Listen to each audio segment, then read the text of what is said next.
ממשיכים, נפרדנו משי לפידות והצטרפה אלינו נונה אור, שלום. שלום. היום אם יש לך עסק ואתה לא מופיע באינטרנט, יש לך בעיה קשה מאוד כי אתה לא קיים. אז מה בכל זאת חשוב לדעת לפני שבונים אתר, איך מקדמים אותו בין ים האתרים ברשת?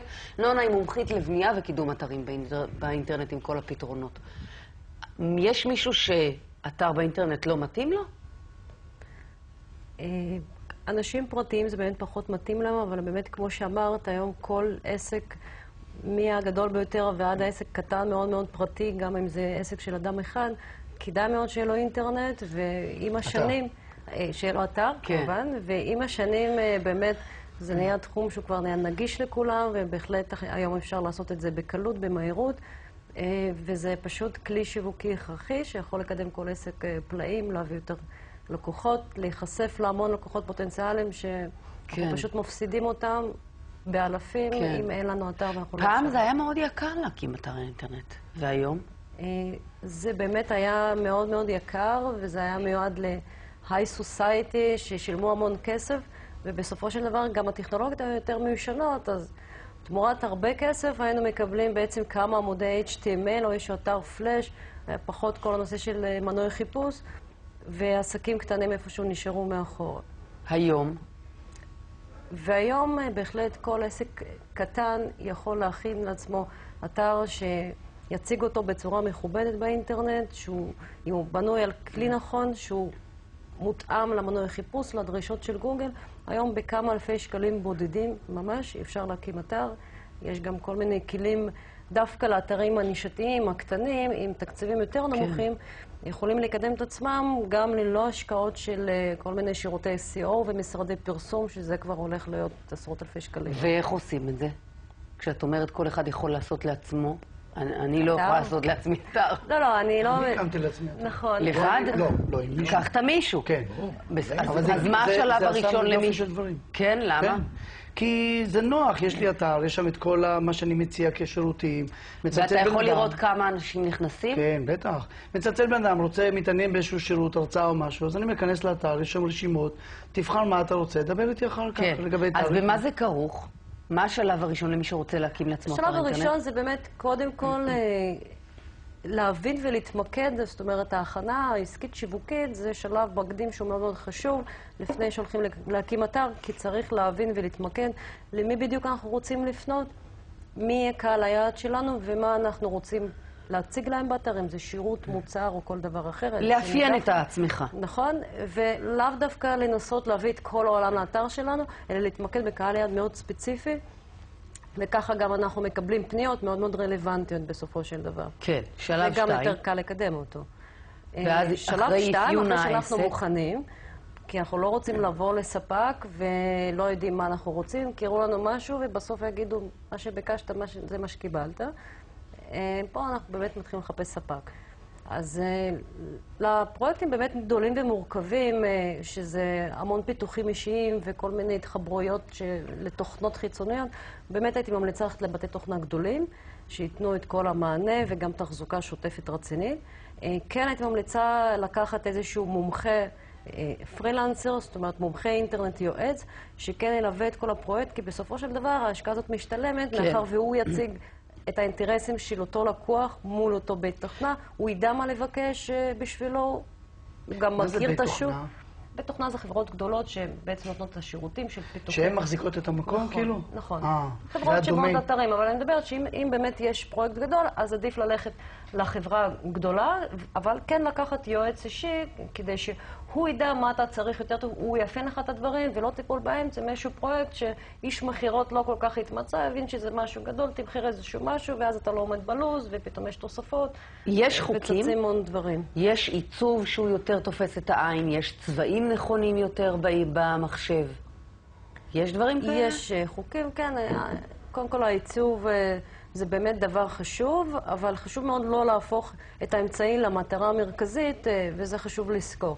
ולא צריך להמציא דברים יותר מדי גימיקים ודברים זזים וכאלה.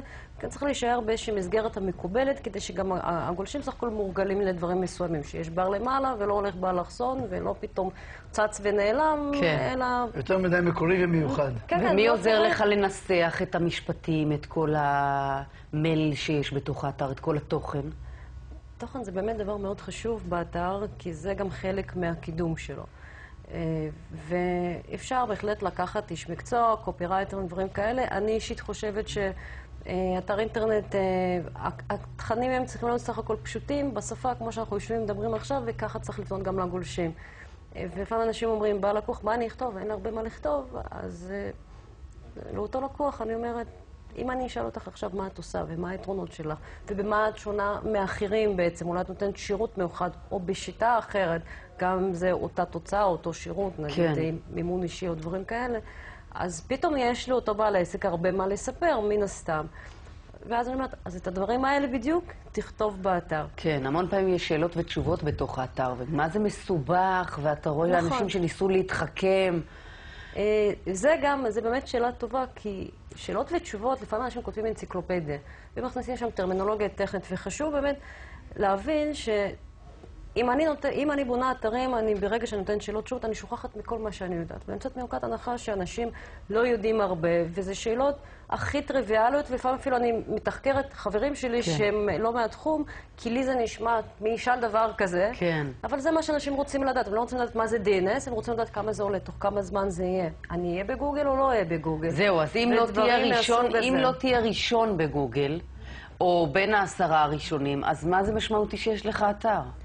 קודם כל, התפקיד של אתר הוא מתחלק לכמה. זאת אומרת, זה כמובן חלון הראווה, זה מציג את התדמית של אותה חברה שהוא מייצג אותה, וזה מאוד חשוב, ואיך אומרים, באינטרנט כל חתול יכול להיות נמר. ולהפך, לפעמים זה גורע, חברה ענקית בונה אתר מצ'וקמק, וכך היא גם נראית. כן.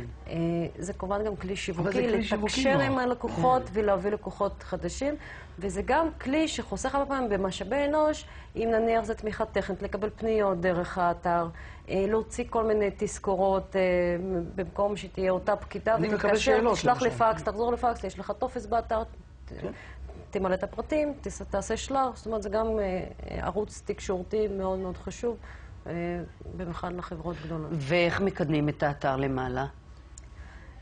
בעיקר זה כמובן גוגל. קידום אתר זה למעשה, ככה בכללי, זה איך מביאים גולשים, איך מביאים טראפיק לאתר. בעיקר כולם תמיד חושבים על גוגל, אבל בגדול יש כמובן כל מיני ערוצים נוספים, אפשר גם לפרסם בערוץ 10 פרסומת ולכתוב שם את הכתובת, וגם יגיע. זה הכי קל. נכון. זה הכי משתלם. נכון. זה משתלם. יש חברות גדולות שאני פחות רוצה לדבר עליהן, אני יותר רוצה לתת טיפים דווקא לבעלי עסקים קטנים, אתרים יותר נישתיים כאלה, ודווקא שם לא צריך לצאת ככה בתקציבי ענק, אלא צריך פשוט לדעת לבחור מערכת טובה, שבאדם יוכל להתקן אותה בעצמו, ולא יצטרך לשלם כל פעם על איזשהו שינוי קטן כזה או אחר.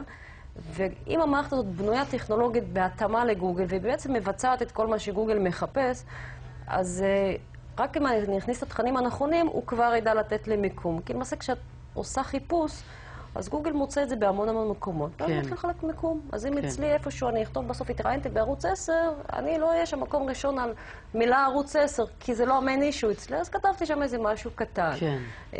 ולעומת זאת, הוא נמצא אתר שהוא מדבר על זה הרבה, וזה הנושא, ויש כותרות, ויש כתבות שלמות, אז כמובן זה מקום יותר גבוה. כן, אבל לדעתי מי שיודע, מי שיצליח לפצח את מנועי החיפוש האלה, ולמה אתר אחד מופיע לפני האחר, הוא יצליח לעשות הרבה כסף, הרי על זה אנשים עובדים ימים ולילות. תודה רבה לך, נאור, על הדברים.